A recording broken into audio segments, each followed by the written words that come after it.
गुरुजी, अभी तक जो भी भविष्य मालिका में लिखा गया था 2025 तक लेकर, और एक हमने पॉडकास्ट में 2026 की प्रेडिक्शंस की भी बात की, क्या वो सारे सच हो चुके हैं जो भी लिखा था? आप देखिए ना, आप पुस्तक पढ़िए ना, जो जो लिखा था कि इसमें कौन सा रसिया के साथ भारत का मिलिट्री डील होगा। जी, मैंने बताया था आपका पॉडकास्टिंग में।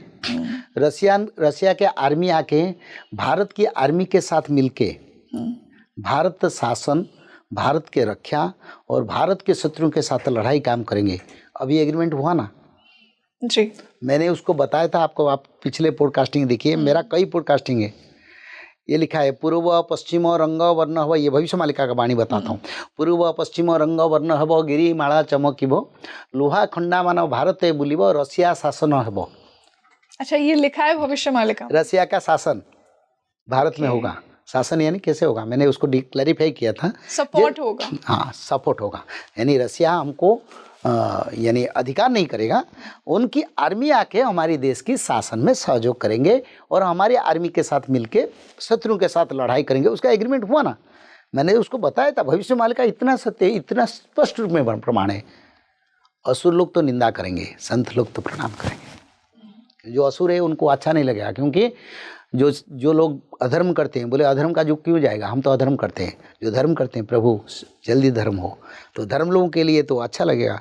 पापियों के लिए बोलेंगे नहीं, हम जीव हत्या करते हैं, हमारा जीव हत्या बंद हो जाएगा, हमारा मृत्यु हो जाएगा, ऐसा युग न हमको नहीं चाहिए। तो ऐसा युग उनके लिए कलयुग था। अब सत्ययुग आया, ऐसे लोगों का रहने की संभव नहीं है। अब समय भगवान बोलते हैं तो मैं तुमको नहीं मारूंगा, तुम त्रिकाल संध्या करो, शाकाहारी बनो, भागवत पढ़ो, मैं भी तुमको रक्षा करना चाहता हूँ। क्योंकि मेरे सब संतान है, मैं कोई जाति धर्म में नहीं हूँ, मैं कोई विचारधारा, कोई धर्म मजहब में नहीं हूँ, मैं एक ही मजहब में हूँ, सभी मेरा संतान है। तो इसलिए भविष्य मालिका लिख दिए, बोले जो त्रिकाल संध्या करेंगे, भागवत पढ़ेंगे, माधव नाम करेंगे, शाकाहारी बनेंगे, भविष्य मालिका का प्रचार करेंगे, भगवान विष्णु के शरण में रहेंगे, वो लोग सत्ययुग को जाएंगे। छोटा सा सरल उपाय बताए। भविष्य मालिका में लिखा है रसिया शासन होगा। किस समय होगा? नहीं, जिस समय विश्व युद्ध होगा। लोहा खंडा मानव भारत बुलिब, इसका अर्थ लोहे की जंत्र और लोहे की तलवार सांप्रदायिक शक्ति का प्रभाव जब वो भारत में विश्व युद्ध होगा तब रसिया आएगा, ये भी लिखा है। ओके, तो मतलब इंडिया की जो कहीं ना कहीं रशिया के साथ डील हुई है, एग्रीमेंट हुआ ना, अभी जो पुतिन जी आए थे, विश्व युद्ध से पहले की तैयारी है कहीं ना कहीं। हाँ, विश्व युद्ध नहीं होगा तो ये एग्रीमेंट क्यों हुआ? आगे होने के लिए तो भगवान सब रेडी कर रहे हैं ना।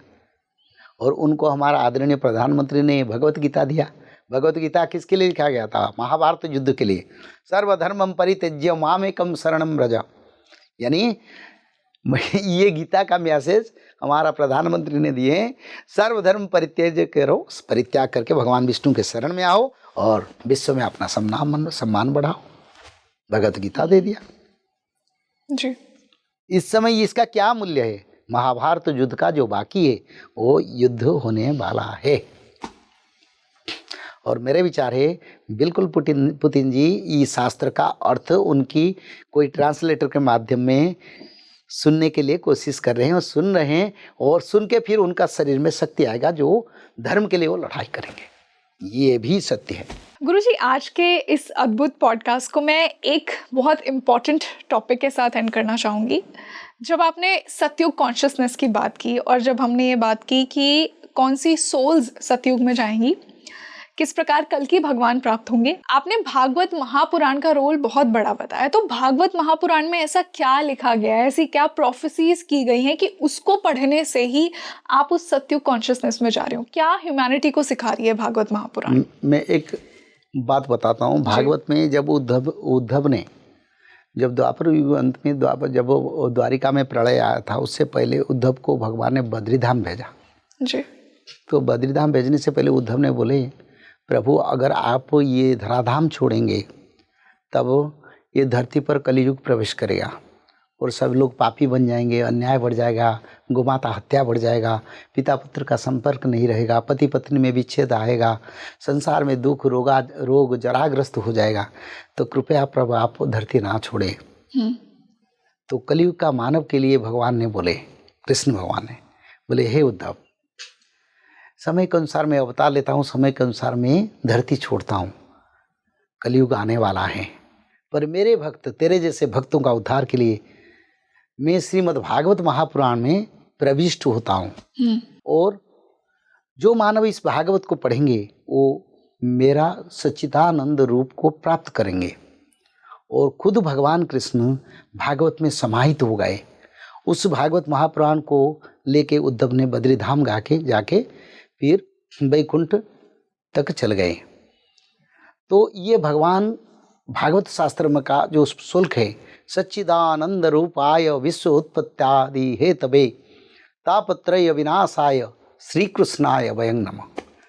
तो सच्चिदानंद जो निराकार विष्णु है, जो आदि विष्णु सनातन है, जो स्वयं नारायण महाविष्णु है, वो स्वरूप भागवत है, वो जीवंत है और भगवान विष्णु के वो स्वरूपधारी अवतार है भागवत।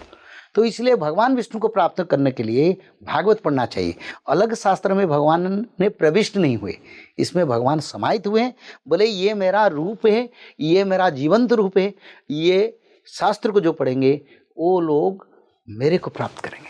तो इसलिए भागवत को वेद व्यास ने सभी पुराण को पुराण नाम दिया, पर भागवत को महापुराण नाम दिया। क्योंकि जैसे प्रशांत महासागर सभी सागर है, ऐसे भागवत महापुराण विष्णु पुराण, ब्रह्मांड पुराण, ब्रह्म पुराण, ब्रह्म वैवर्त पुराण, कुर्म पुराण, लिंग पुराण, नारद पुराण, जैसे गरुड़ पुराण, गीता, भगवत गीता, महाभारत, इसमें भागवत महापुराण को श्रीमद् भागवत महापुराण, श्रीमद्, श्री यानी राधा रानी, मद यानी विष्णु को उसमें है जो शास्त्र है वो महापुराण। सभी सागरों में वो महासागर है। जो मनुष्य मुक्ति चाहना चाहते हैं, भगवान कृष्ण को प्राप्त करना चाहते हैं, वो सिर्फ भागवत महापुराण भी दे सकता है। अलग शास्त्र में ज्ञान मिलेगा, लीला मिलेगा, प्रभु की महिमा सुनोगे, पर मुक्ति का मार्ग, वैकुंठ जाने के मार्ग, मनुष्य को देवता बनाने के मार्ग भागवत महापुराण। देखो, ध्रुव ने मातृगर्भ में भागवत सुना था, प्रहलाद ने मातृगर्भ में भागवत सुना था, जिस कारण इंद्रपद और देवता बन गए। तो ये मनुष्य भी देवता बनेगा, भागवत ही पढ़ना पड़ेगा, उसका सिवा कोई चारा नहीं। तो अगर मैं कंक्लूड करूं कि मुक्ति का मार्ग आपको श्रीमद् भागवत महापुराण, भक्ति, मुक्ति, ज्ञान, वैराग्य, भक्ति मिलता है, मुक्ति भी मिलता है, ज्ञान भी मिलता है, वैराग्य मिलता है। वैराग्यता क्या है? साधु संत ऋषि मुनि जीवन, भक्ति कृष्ण में समर्पण, मुक्ति यानी निर्वाण, ज्ञान आध्यात्मिक तत्व, ये सब मिल जाएगा तो एक मनुष्य सिद्ध संत बन जाता है और परमार्थ प्राप्ति करता है। वो भागवत में मिलता है, अलग शास्त्र में नहीं मिलता। अलग शास्त्र कर्म के लिए लिखा है, भागवत मुक्ति के लिए लिखा है, मानव का इंद्रियों का दमन के लिए लिखा है, कृष्ण को प्राप्ति के लिए, महाविष्णु को प्राप्ति करने के लिए भागवत महापुराण। उसके सिवा और कोई पुराण से इतना शक्ति नहीं है। तो गुरुजी, मान लीजिए कि कोई पहली बार श्रीमद् भगवत महापुराण उठाता है और वो उसके एसेंस को नहीं समझ पाता है, उस ग्रंथ को नहीं समझ पाता है, तो उसको सिंप्लीफाई कैसे किया जाए? आई एम श्योर कि लोग ये भी सोचेंगे देखो कि क्या मैं समझ पाऊंगा या नहीं। वेदों का सरल रूप श्रीमद् भागवत, वेद का नाम श्रुति है, उनको सुन सुन के मनुष्य समझता था और उनका तत्व को समझता था जी। तो ऐसे भागवत महापुराण को कोई भी मूर्ख हो, ऐसे लोग हैं राजस्थान में, एक माँ है जिन्होंने स्कूल नहीं गया, पाठ नहीं पढ़ा, कुछ भी नहीं, जब मेरे से वो मिला है, उनका रतनगढ़ में घर है जी। वो विश्वनाथ नाम के एक बेटा है जो हमारे साथ है, उनकी पत्नी है। मैंने जब भागवत के पढ़ने के लिए उनको बोला तो बोला मैं तो अनपढ़ हूँ, मैं कैसे बाबा भागवत पढ़ूंगा। मैं बोला ये भगवान कृष्ण का तत्व, अगर तुम्हारा भक्ति है, अगर तुम्हारा विश्वास है तो अनपढ़ होते हुए भी भागवत पढ़ पाओगे। तो आज तक वो भागवत पढ़ता है पर स्कूल नहीं गया, लेटर नहीं सीखा, वो भी भागवत पढ़ता है। कृष्ण इतना बड़ा कृपा भी भक्त के ऊपर करते हैं। तो ये भागवत को अगर हम अपना लेंगे तो कृष्ण भी हमारा हाथ को पकड़ लेंगे। उसका प्रमाण है, उन लोगों को खड़ा कर दूंगा, वो बताएगा। कोई स्कूल नहीं गया, मेरे माँ, मेरे को तो करीब करीब 60 उम्र हो गया, तो मेरे माँ स्कूल नहीं, पाठ नहीं पढ़ा। जब उनको भागवत पढ़ने के लिए बताया गया, बोले मैं कैसे पढ़ूंगा, मैं अनपढ़ हूँ। तब उन्होंने पढ़ते पढ़ते पूरा भागवत को मुखस्थ कर दिया, कंठस्थ कर दिया। Really it is my personal experience. वाह, तो पढ़ने की इच्छा तो कृष्ण हाथ बढ़ाएंगे। बिल्कुल।